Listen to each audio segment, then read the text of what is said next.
Non mais c'est quoi le problème avec Kylian Mbappé? Sérieusement, il est le meilleur buteur de l'histoire du Paris Saint-Germain, meilleur joueur du Paris Saint-Germain, peut-être même meilleur joueur au monde à l'heure actuelle. Et moi je dis qu'il y a un problème avec lui et le Paris Saint-Germain. Tu veux savoir ce que c'est? Eh bien regarde la vidéo jusqu'au bout. Bonjour à tous, moi c'est Enzo de BeFootball et bienvenue dans cette nouvelle vidéo. Commençons avec l'évolution de Kylian Mbappé au sein du Paris Saint-Germain. On se rappelle, il est arrivé au club en 2017, ça fait donc déjà 6 ans qu'il est au PSG, c'est assez dingue. Mais ce qui est aussi dingue, eh bien, c'est qu'à la base, il est arrivé au club et ce n'était pas la star de l'équipe. Il était là pour aider le vrai patron de l'équipe qui était Neymar à remporter la Ligue des Champions avec le Paris Saint-Germain. Petit à petit, il s'est vraiment imposé, il n'était plus le lieutenant, mais le chef de cette équipe, le meilleur joueur de cette équipe. À partir, à mon avis, de la Coupe du Monde 2018, il a commencé à exploser quoi. La saison 2018-2019, il était incroyable, c'est 43 matchs, 39 buts, 13 passes décisives, mais à mon avis, ça reste en 2020 qu'il devient le vrai patron de cette équipe, la vraie star de cette équipe, puisque eh bien, il a commencé à être un peu plus décisif que Neymar, des matchs taille patron aussi, et également des stats exceptionnelles. En 2020-2021, sa saison avec le plus de buts marqués, c'est 42 buts en 47 matchs. Depuis, Mbappé est devenu un immense joueur. Aujourd'hui, il est considéré comme le meilleur joueur au monde. Il a accompli énormément de choses, que ce soit avec l'équipe de France ou le Paris Saint-Germain. La chose la plus récente qu'on retienne, c'est évidemment son trophée de meilleur buteur du Paris Saint-Germain avec ses 201 buts. D'ailleurs, je me pose une question. S'il avait mis un doublé ou un triplé dans le match, et donc il serait à 202 ou 203 buts, il aurait quand même reçu le trophée avec 201 buts.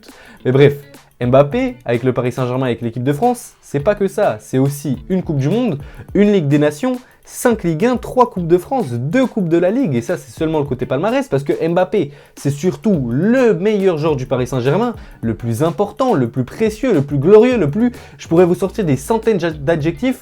Vous l'avez compris, Mbappé, c'est le joueur le plus important du Paris Saint-Germain. Mais alors, pourquoi je dis que c'est un problème? Eh bien, c'est qu'il est tellement fort, c'est tellement la star de cette équipe, tellement au centre du projet, eh bien que le PSG devient Mbappé dépendant. On le sait, c'est toujours Mbappé qui débloque les situations. Quand tu crois que le match est terminé, hop, Mbappé va marquer. Quand tu crois qu'il va te mettre un but, hop, il t'en met deux. Quand tu crois qu'il t'en met deux, il te met un triplé. Voilà, ce joueur est exceptionnel. Mais par contre, quand Mbappé n'est pas là, eh bien là, c'est catastrophique. Cette année, Mbappé n'est pas là.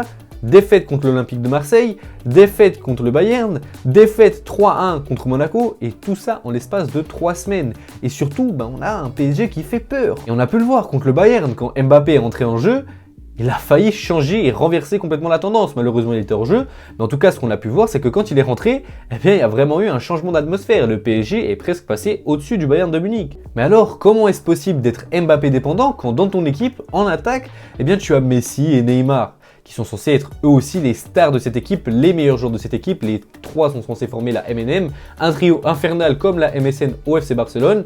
Pourtant, quand Mbappé n'est pas là, eh bien, c'est la merde. Alors que quand Suarez n'était pas là, ça marchait quand même. Alors pourquoi? Eh bien, premièrement, c'est parce que, de 1, Neymar est vraiment irrégulier et s'en fout du club. Et Messi, eh bien, lui, s'en fout du club, même si cette saison, il fait une bonne année. Enfin, plutôt, cette année, il fait une bonne saison. Mais à mon avis, le vrai problème, eh bien, c'est que le PSG a tout basé sur Kylian Mbappé. Et donc, eh bien, ils n'ont pas pensé à quand il n'est pas là. Puisque quand il n'est pas là, eh bien, il n'y a aucun joueur de profondeur. Il est là le problème. Ce n'est pas Neymar, Messi ou Ekitike qui vont te faire des courses en profondeur, des appels en profondeur afin de transpercer les lignes. Non, ce n'est pas eux.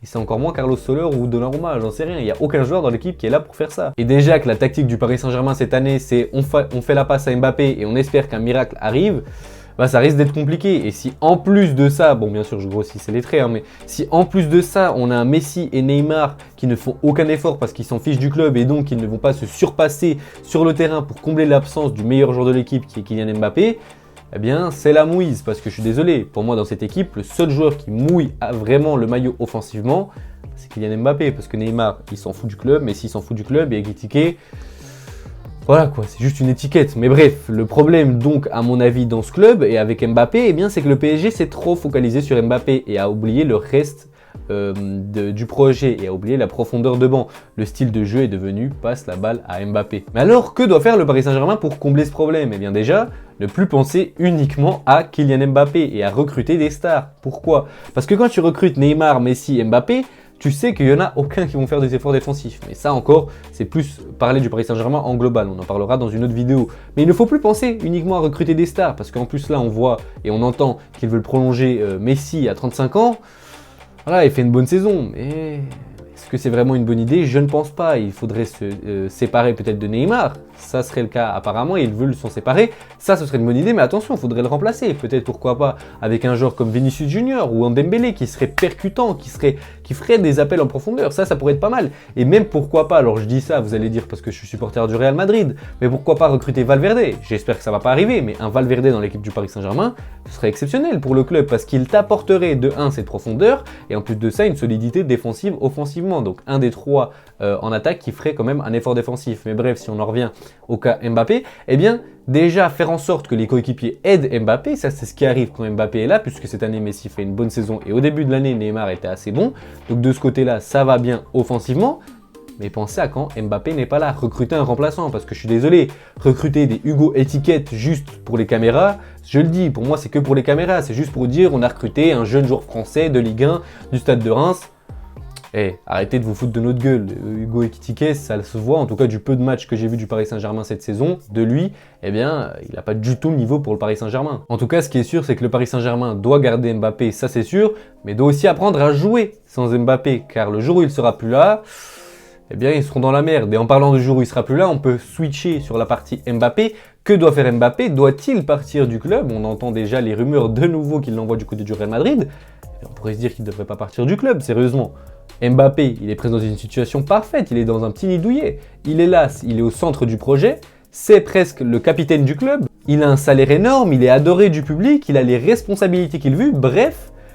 Il est dans des conditions parfaites. Mais non, parce qu'en fait, Mbappé, qu'est-ce qu'il veut? Il veut marquer l'histoire du football, il veut remporter des grands trophées. Et je suis désolé, c'est pas en gagnant 5 Ligue 1, 6 peut-être cette année, et 3 Coupes de France, que tu vas marquer l'histoire du football, mon gars. Je suis désolé, non. Même en gagnant d'autres championnats, hein, tu vas marquer l'histoire du football en gagnant des Champions League, en étant exceptionnel, mais pas en Ligue 1, pas en Ligue 1. Et c'est pour ça, à mon avis, de 1 qu'il devrait partir du PSG, mais en plus de ça, eh bien, le Paris Saint-Germain n'est pas performant. Ce qui est dingue, c'est quand même ce qu'il a dit en interview. Je pense que si je liais mon avenir à la Ligue des Champions, et je manque pas de respect au club, je serais parti très loin. Hein. Donc, non, je suis ici. Même lui, il le sait que le Paris Saint-Germain n'est pas performant en Champions League. Et on sent presque dans sa voix, il sait qu'il ne va pas gagner la Champions League avec le Paris Saint-Germain. Parce que s'il veut gagner la Champions League, il faut une équipe équilibrée. Et le Paris Saint-Germain est complètement déséquilibré. Mais de nouveau, on en parlera dans une autre vidéo. Donc, devrait-il quitter le club? Bien sûr, la première rumeur, ce serait le Real Madrid. À mon avis, et en tant que supporter du Real Madrid, bien sûr que je serais content qu'Mbappé arrive au club. Mais pour moi, de 1, il devrait presque s'excuser et en tout cas demander au Paris Saint-Germain de quitter le club avec un montant de transfert ou libre dans une année et demie, si je ne me trompe pas. Mais en tout cas, pour moi, il devrait faire profil bas parce que ce qu'il nous a fait la saison passée, c'était très limite. Et toutes ces déclarations, il nous laisse le suspense qu'il va aller au Real Madrid. Après, apparemment, il voulait vraiment y aller. Et puis au final, il n'a jamais garanti qu'il allait le faire. Mais en tout cas, il l'avait garanti à Florentino Pérez. Et ça, c'est pas bien, mon gars. Après, les affaires, c'est les affaires. Business is business. Et football, c'est du business. Mais bon, moi, ça m'a fait un peu chier. Mais en tout cas, s'il veut rejoindre le club du Real Madrid, il faudra se remettre les fans du Real dans la poche. En tout cas, je pense que ça pourrait être une bonne idée. En plus, le Real Madrid aurait besoin d'un ailier droit. Si Mbappé vient, il peut clairement jouer l'ailier droit, mais s'il préfère jouer à gauche. Et l'ailier droit, il est très bon aussi. Ça pourrait le faire parfaitement. Après, on entend aussi d'autres rumeurs. Hein, Manchester United, Liverpool, même pourquoi pas Chelsea. Mais je suis désolé, pour moi, s'il quitte le Paris Saint-Germain, il ira que au Real Madrid. Mais bref, pour conclure cette vidéo, eh bien, j'ai envie de dire que le problème avec le cas Mbappé au Paris Saint-Germain, c'est que le Paris Saint-Germain se focalise uniquement sur Mbappé, ne pense pas à la profondeur de banc, donc ne pense pas à gérer la situation de l'absence d'Mbappé et surtout ne pense qu'à recruter des stars et donc à une équipe complètement déséquilibrée, ce qui ne permet pas à Mbappé de montrer son plein potentiel. Enfin, je dis son plein potentiel. Il montre son plein potentiel puisqu'il met énormément de buts, mais ça ne le permet pas de s'exprimer par exemple dans des demi-finales de Ligue des Champions ou des finales de Ligue des Champions puisqu'il n'a pu en jouer qu'une seule et le Paris Saint-Germain en Ligue des Champions, eh bien ils sont très très nuls. Mais bon, je vais arrêter de parler parce que là, si je continue, je parle pendant 40 minutes. Je vous dis à la prochaine pour cette vidéo, pour une prochaine vidéo. Si vous avez aimé celle-ci, n'hésitez pas à la liker, à vous abonner, etc. Vous connaissez la chanson. Moi je vous dis à la prochaine pour une nouvelle vidéo. Allez, ciao!